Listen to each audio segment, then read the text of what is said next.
Dame Kadi Maïga est au marché pour le repas de midi. Et c'est du haricot qui est au menu. J'ai payé ça 250. Oui, pourtant, avant, ça ne dépassait pas 100 francs. Donc, vraiment, ça a augmenté. Avant, c'était 1000 francs même le plat. Maintenant, c'est 1750. Cette inflation semble concerner toutes les céréales et les autres vivres. Elie Lankwandé vient acheter du maïs, mais il rebourse chemin sans pouvoir s'en procurer. Avant-hier, j'ai acheté l'assiette de maïs à 800 francs au marché de Samba. Aujourd'hui, on me parle de 1000 francs.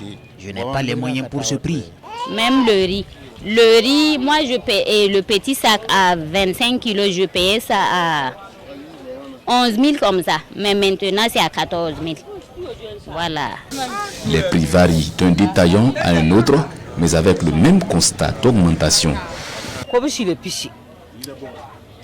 Le plat de sorgho rouge coûte 1100 francs, 1000 francs pour le sorgho blanc, 1750 francs pour l'assiette de haricots et d'arachide. Le maïs blanc coûte 750 et le jaune 800 francs. Si nous on paie cher, on va vendre aussi pour que le prix arrive. Comment on va faire?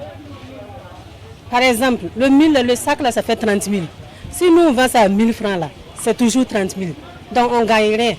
Mais si on ajoute les 100 francs là, au moins on peut gagner quelque chose pour manger. Selon ces détaillantes, cette augmentation des prix de l'assiette entre 150 et 250 francs est la répercussion de ceux auxquels elles font face au moment de s'approvisionner auprès des grossistes. Dans ce magasin, le sac de 100 kg de sorgho coûte 28 000 francs CFA, 23 000 pour celui de maïs et 30 000 pour le petit mil. Des niveaux de prix très élevés à cette période de l'année, reconnaît le grossiste.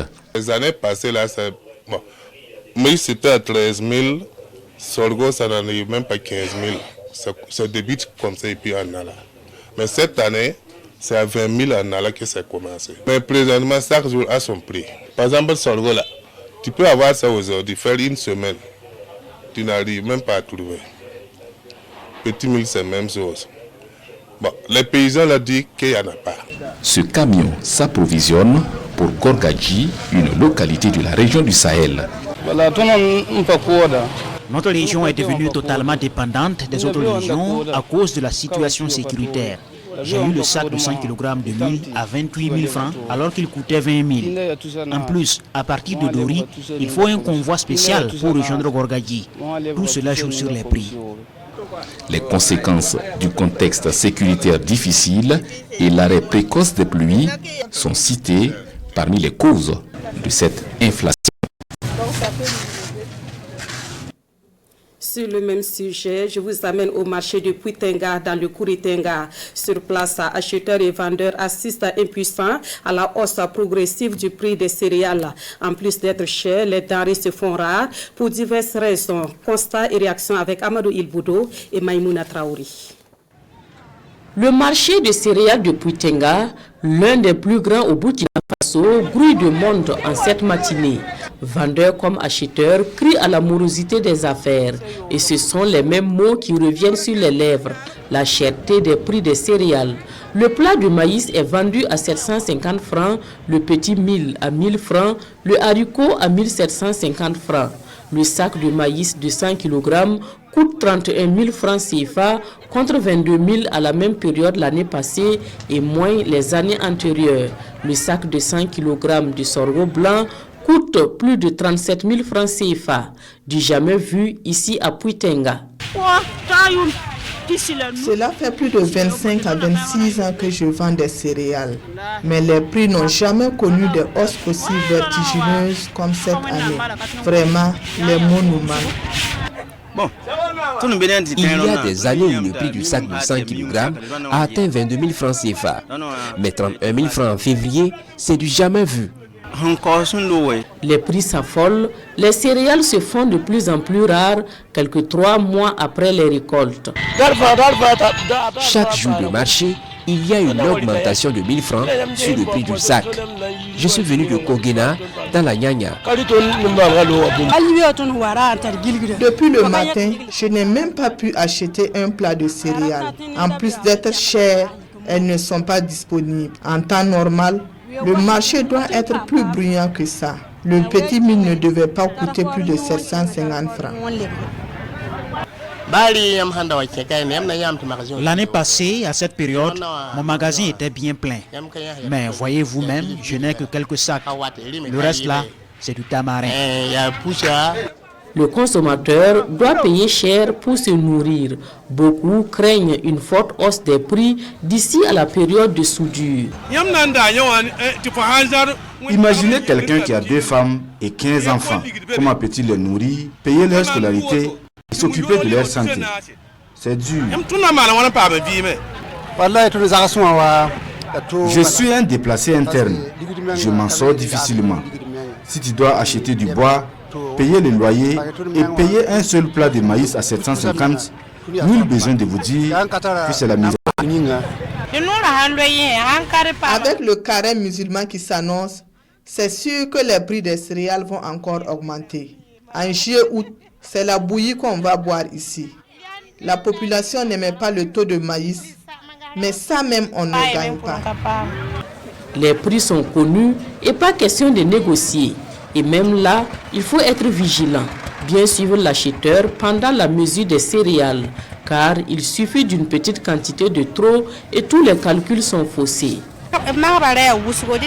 Elle remplit trop le plat. Si je la laisse faire, je vais perdre beaucoup. J'ai acheté le sac de sorgho rouge à 28 000 francs. Si elle mesure comme ça, je vais me retrouver avec 22 000 francs. Tous sont unanimes, l'inflation est due à la mauvaise pluviométrie lors de la campagne écoulée, mais surtout à l'insécurité qui touche les grandes zones de production, obligeant des commerçants à importer le maïs de certains pays voisins. Avant, ce sont les personnes déplacées internes qui nous vendaient les céréales. Mais elles sont maintenant avec nous ici, cherchant à se nourrir.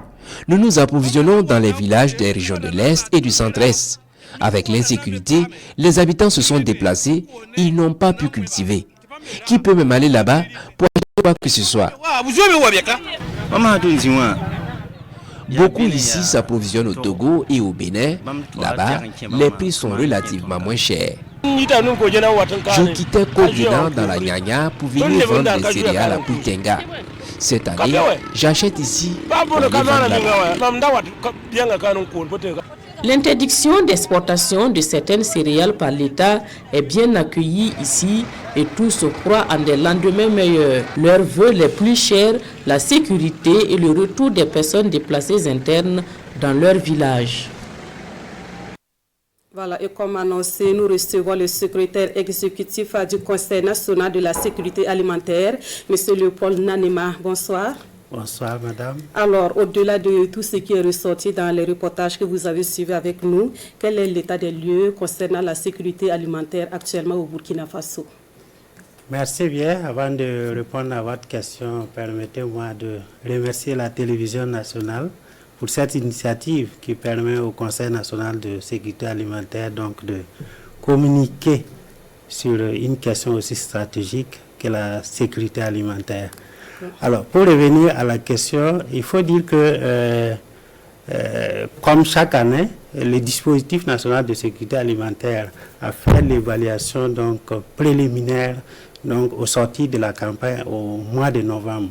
Et en mettant en commun tous les agrégats donc d'analyse de la sécurité alimentaire, nous sommes parvenus à dire que au niveau national, la situation présentait en tout cas une situation plus ou moins difficile, avec environ plus de 2 600 000 personnes qui sont en insécurité alimentaire et dont près de 500 000 personnes sont en urgence alimentaire. Et au-delà de ça, on s'est dit que si rien n'est fait durant toute la période donc, de janvier à juin, ça veut dire qu'à partir du mois de juin, la situation allait se dégrader davantage. Est-ce qu'il y a un dispositif en termes de stock alimentaire pour apporter une réponse à cette situation?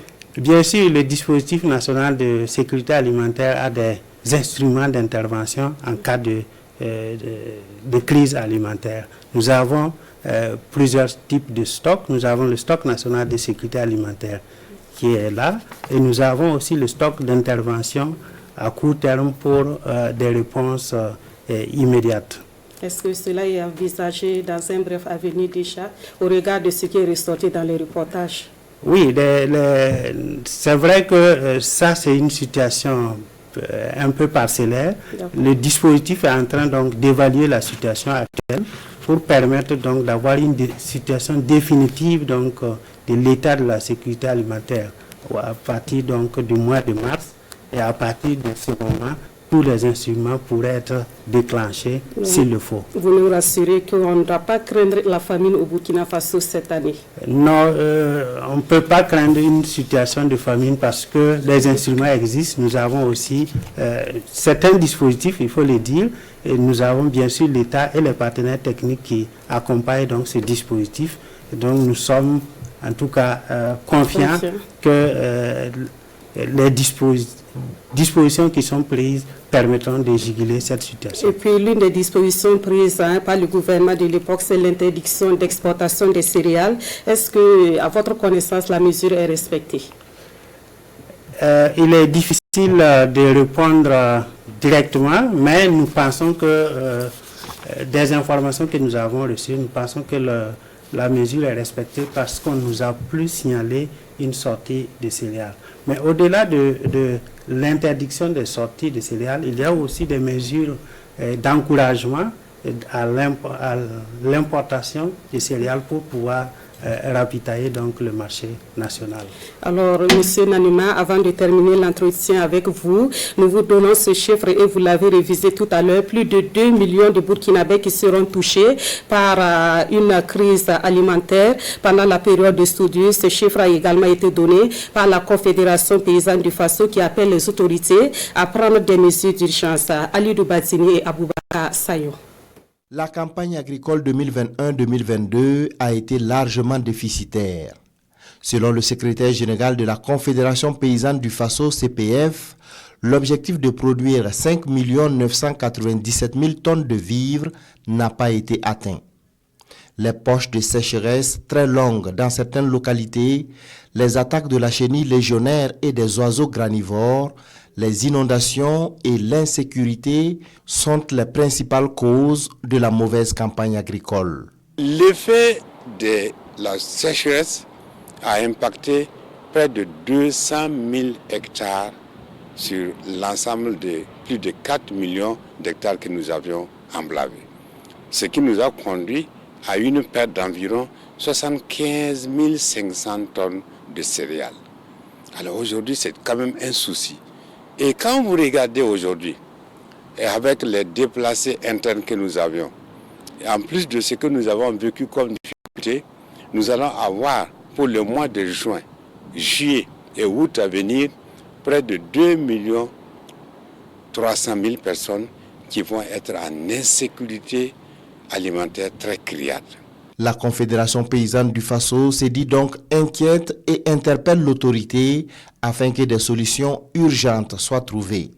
D'ores et déjà, elle fait des propositions pour atténuer les effets de cette crise alimentaire qui pointe à l'horizon. Il faut utiliser la SONAGES pour qu'elle mobilise suffisamment de stocks, même s'il faut importer pour compléter, afin que les stocks de sécurité, les stocks d'intervention soient disponibles en quantité suffisante pour faire face à cette situation d'insécurité que nous allons avoir, en faisant fonctionner en plein temps les boutiques témoins.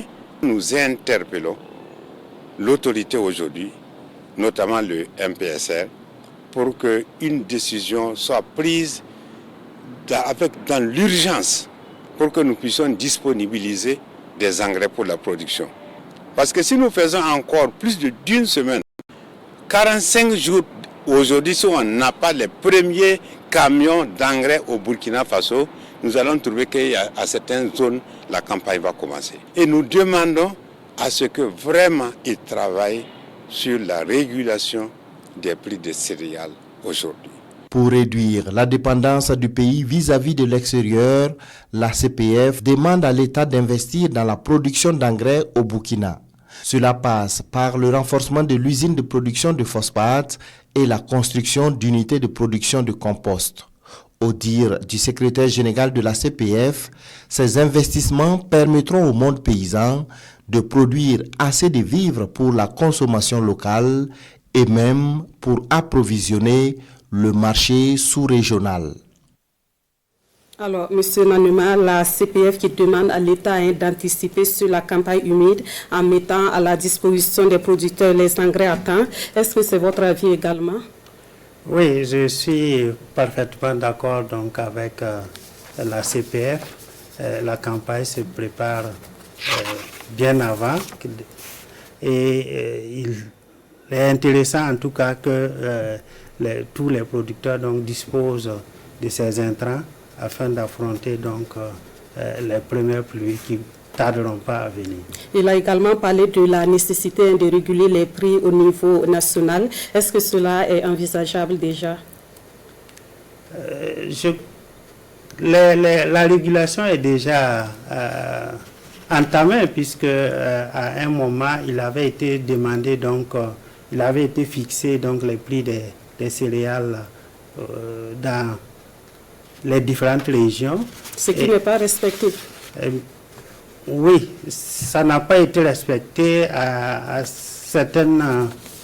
dans certaines régions, mais je pense que les mesures qui sont prises permettront en tout cas de réviser probablement ces prix et de les faire aussi respecter pour le bonheur donc de ces populations vulnérables. Merci beaucoup à vous, M. Léopold Nanuma, d'être passé à nous parler de la situation alimentaire au Burkina Faso et les solutions envisagées pour y faire face. Et je rappelle que vous êtes le secrétaire exécutif du Conseil national de la sécurité alimentaire.